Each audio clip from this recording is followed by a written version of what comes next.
नमस्कार दोस्तों, आपका अपना यूट्यूब चैनल ओम क्लास बहरिया में आपका स्वागत है।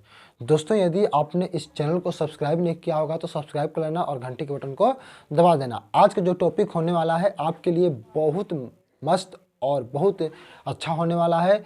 यह जो टॉपिक है अक्सर भूगोल में कहीं ना कहीं शब्द आकर आपको उलझन में डाल देता है। तो उन सारे डाउट्स को दूर करने के लिए इन टॉपिक को ध्यानपूर्वक देखिएगा। ये जो टॉपिक हैं भूगोल के बेसिक टॉपिक हैं और भूगोल के बेसिक टॉपिक को आप समझ सकते हैं और आपको बहुत आसान भाषा में, सरल भाषा में जो है भूगोल के बेसिक टॉपिक को समझाया जाएगा। तो आइए दोस्तों, इस वीडियो से जुड़ जाइए। यदि आपने चैनल को सब्सक्राइब नहीं किया होगा तो सब्सक्राइब कर लेना। तो आइए वीडियो को शुरू करते हैं। दोस्तों, जैसा कि आप लोग देख रहे हैं बोर्ड पर लिखा गया है कि भूगोल का बेसिक पॉइंट, भूगोल का बेसिक पॉइंट। चाहे आप क्लास 8 में हो, क्लास 9 में हो या क्लास 10 में हो, किसी भी क्लास के बच्चों के लिए यह जो है वीडियो बहुत मस्त होने वाला है, झकास होने वाला है।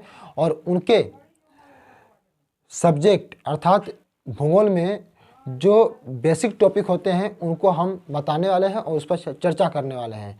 तो जैसा कि आप लोग देख रहे हैं, पहला टॉपिक है जल संधि। अक्सर देखते होंगे आप लोग कि भूगोल में कभी कभी जल संधि का चर्चाएं होती रहती हैं कि जल संधि क्या है। तो उसको समझेंगे एक छोटे से चित्र के माध्यम से। आप लोग देख रहे हैं यहाँ पे चित्र मैंने बनाया है। दोस्तों, जल संधि क्या है, जल संधि क्या है उसको समझने का प्रयास करते हैं। देखिए, आप देख सकते हो कि यहाँ जो है भारत का दक्षिण भाग है, भारत का ये दक्षिणी भाग है और हिंद महासागर के शीर्ष पर स्थित एक द्वीप है जिसका नाम है श्रीलंका। आप यहाँ पे देखिए कि ये जो भारत का भूभाग है, यहाँ ये सब भारत का ये भूभाग है और यहाँ ये श्रीलंका का भूभाग है। दोनों भूभाग को अलग करने का भूमिका कौन निभा रहा है? जल। कौन निभा रहा है? तो जल।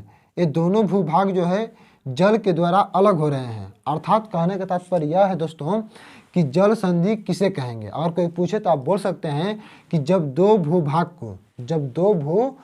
को कोई जलीय भाग अलग करता है, कोई जलीय भाग अलग करता है तो उसे कहते हैं जल संधि। जैसा कि आप लोग देख रहे हैं कि भारत के भूभाग और श्रीलंका के भूभाग को यह जलीय भाग जो है अलग कर रहा है, जिसे क्या कहेंगे? जल संधि कहेंगे। यदि आपसे प्रश्न पूछा जाए कि भारत और श्रीलंका को अलग करने वाला कौन सा जलीय भाग है तो उसको बोलते हैं पाक जल संधि। पाक जल संधि, इसको आप लोग याद कर लीजिएगा कि श्रीलंका और भारत को अलग करने वाला जलीय भाग पाक जल संधि कहलाता है। उसके बाद दूसरा टॉपिक है खाड़ी। ये भी बहुत महत्वपूर्ण टॉपिक है। अक्सर आप लोग देखे होंगे या सुने होंगे कि भारत का जो नक्शा है, जो मैप है भारत का, भारत के मैप के पूर्व साइड में ईस्ट में जो है बंगाल की खाड़ी है। अब सवाल यह है कि बंगाल की खाड़ी, आखिर उसको बंगाल की खाड़ी क्यों कहते हैं? तो दोस्तों, वह जो जलीय भाग है देखिए कहाँ पे है। ये जो भारत का नक्शा है ना, यहाँ पे बंगाल की खाड़ी होता है। यहाँ पे बंगाल की खाड़ी भारत के पूर्व साइड में है। अब सवाल यह है कि उसको बंगाल की खाड़ी क्यों कहते हैं? तो बंगाल की खाड़ी इसलिए कहते हैं क्योंकि देखिए यहाँ ये भारत का भूभाग, यहाँ पे जो है ये बंगाल का भूभाग और इधर म्यांमार का भूभाग होता है और तीन तरफ से भूभाग से घिरा हुआ जो जलीय क्षेत्र होता है उसे खाड़ी कहते हैं। जैसा कि आप लोग दूसरा टॉपिक में खाड़ी में देख सकते हैं चित्र के माध्यम से। देखिए, हमने यहाँ भी भूभाग लिखा है, यहाँ भी भूभाग लिखा है और यहाँ भी भूभाग लिखा है। इसके कहने का मतलब यह है कि वह जलीय भाग, थोड़ा गौर कीजिएगा, वह जलीय भाग जो तीन तरफ से भूभाग से घिरा हो। देखिए, इधर भूभाग और इधर भूभाग और बीच में जल हो, तीन तरफ से घिरा हुआ जलीय भाग जो है खाड़ी कहलाता है। जैसा कि बंगाल की खाड़ी है, भारत से घिरा है, बांग्लादेश से घिरा है और म्यांमार से घिरा है, इसलिए उसको खाड़ी कहा जाता है। तो आप लोग कॉपी कलम निकाल लीजिए और जैसे जैसे मैं बता रहा हूँ साथ में लिखते चलिए ताकि आपका जो डाउट्स है वो दूर हो जाए। ठीक, तो तीन तरफ से भूभाग से घिरा हुआ क्षेत्र जलीय भाग खाड़ी कहलाता है। उसके बाद तीसरा टॉपिक जो है ये भी बहुत महत्वपूर्ण टॉपिक है, इसका नाम है दर्रा। अक्सर आप भूगोल पढ़ते समय कहीं कहीं देखते होंगे वाक्यों में दर्रे का प्रयोग हो जाता है। अब सवाल यह है कि दर्रा क्या है। बहुत सारे बच्चे डाउट में पड़ जाते हैं कि दर्रा का शाब्दिक अर्थ क्या होता है, दर्रा क्या होता है। तो डियर स्टूडेंट्स, आप टेंशन ना लें, इस वीडियो के माध्यम से आपके बहुत सारे जो है डाउट दूर होने वाले हैं। दर्रा क्या है, एकदम साधारण भाषा में आप इसको समझ सकते हैं। दर्रा कहने का मतलब कि जब दो पहाड़ हो या दो पर्वत हो और दोनों के बीच से जब ऐसे रास्ता निकला हो, दो पहाड़, देखिए यहाँ पे मैंने पहाड़ लिखा है 1 नंबर और यहाँ पे एक पहाड़ लिखा है, यानी दोनों साइड में पहाड़ हो और बीच से रास्ता गुजरा हो, तो उसे क्या कहेंगे, दर्रा कहेंगे। फिर से सुनिए, दर्रा क्या है, तो जब दो पहाड़ हों या दो पर्वत हों और दोनों के बीच से जो रास्ता गुजरता है उसे क्या कहते हैं, दर्रा कहते हैं। जैसा कि आप लोग चित्र के माध्यम से देख सकते हैं। कॉपी कलम निकाल लीजिए और साथ में मैंने परिभाषा बोला उसको आप लोग लिखिए और साथ में चित्र बनाते चलिए ताकि आपको समझ में आ जाए। उसके बाद चौथा पॉइंट, जलप्रपात क्या है। ये अपने आप में बहुत फेमस पॉइंट है। जलप्रपात, जैसा कि आप लोग सुने होंगे कि झारखंड में हुड्रू का जलप्रपात है। अब सवाल यह है कि भाई जलप्रपात क्या होता है, आखिर उसको जलप्रपात क्यों कहते हैं, जलप्रपात का स्वरूप कैसा होता है, जलप्रपात का परिभाषा कैसा होता है ना, कैसे उसको हम लोग बोल सकते हैं, कैसे हम देखकर बता सकते हैं कि नहीं ये जलप्रपात है। तो आइए देखते हैं चौथा पॉइंट।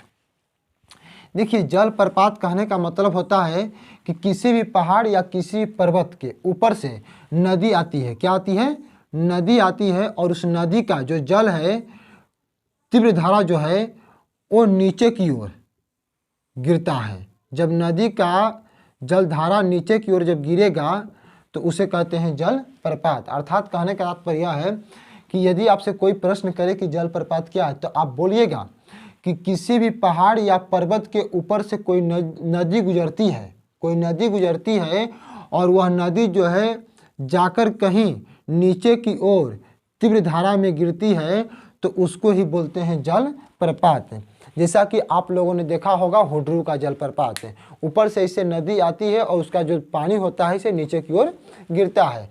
तो वैसे प्राकृतिक सौंदर्य को, वैसे प्राकृतिक चीज को जलप्रपात कहते हैं। उसके बाद पांचवा टॉपिक है झील।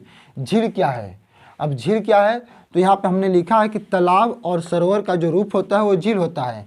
एक ऐसा गड्ढा जहाँ पे चारों तरफ से आकर पानी उसमें इकट्ठा हो और जो एकदम तालाब की तरह दिखे, उसे क्या कहेंगे, झील कहेंगे। जैसा कि आप लोग चित्र के माध्यम से देख सकते हैं। झील क्या है, तो तालाब और सरोवर का एक ऐसा रूप होता है जिसमें चारों तरफ से इधर से भी पानी आएगा, इधर से भी पानी आएगा, इधर से भी पानी आएगा और इसमें जमा होगा, जिसे क्या कहते हैं, झील कहते हैं। जैसे आप लोग सुने होंगे सारे झील हैं जो जम्मू कश्मीर में अधिकतर झील पाए जाते हैं, बुलर झील और बहुत सारे झील हैं जो इस तरह के होते हैं, तालाब और सरोवर का रूप का होता है, जहाँ पे चारों तरफ से जल आकर इकट्ठा होता है, जो एकदम तालाब और सरोवर के रूप में दिखते हैं। अब छठवां पॉइंट है घाटी। घाटी क्या होता है, तो डियर स्टूडेंट्स, आप लोग को मैंने पहले ही बोला और अभी बोल रहा हूँ, यदि आपने चैनल को सब्सक्राइब नहीं किया होगा तो सब्सक्राइब कर लीजिएगा, क्योंकि वीडियो बनाने में बहुत मेहनत लगता है दोस्त, और आपका इतना ही प्यार चाहिए कि आप लोग सब्सक्राइब कर लीजिए ताकि मैं मोटिवेट रहूँगा तो और आपको वीडियो देता रहूँगा। इसके बाद घाटी है, छठवां पॉइंट घाटी है। अब सवाल यह घाटी क्या है, थोड़ा सा गौर कीजिएगा चित्र पर। चित्र में हमने बनाया है इधर पहाड़ और इधर पहाड़, यानी दोनों साइड में पहाड़ हो और उसके बीच से नदी निकली हो। थोड़ा गौर कीजिएगा कि घाटी किसे कहते हैं, घाटी किसे कहते हैं, तो बोलिएगा कि दो पहाड़ों के बीच से गुजरने वाली जो नदी होती है उसे ही कहते हैं घाटी। और इस नदी से आवागमन नहीं हो पाता है क्योंकि बहुत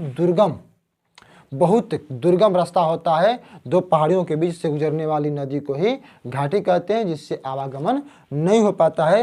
ये पहला वीडियो आपको मैं दे रहा हूँ जिसमें भूगोल का एक बहुत मस्त बेसिक टॉपिक मैंने बताने का काम किया। यदि आपको अच्छा लगा हो तो लाइक करें और शेयर करें, लेकिन आप लोग एक काम कीजिएगा कि इसको सब्सक्राइब कीजिए चैनल को, ताकि हम मोटिवेट हो गए और आपके लिए और अच्छे वीडियो लाने का काम करें। जय हिंद दोस्तों।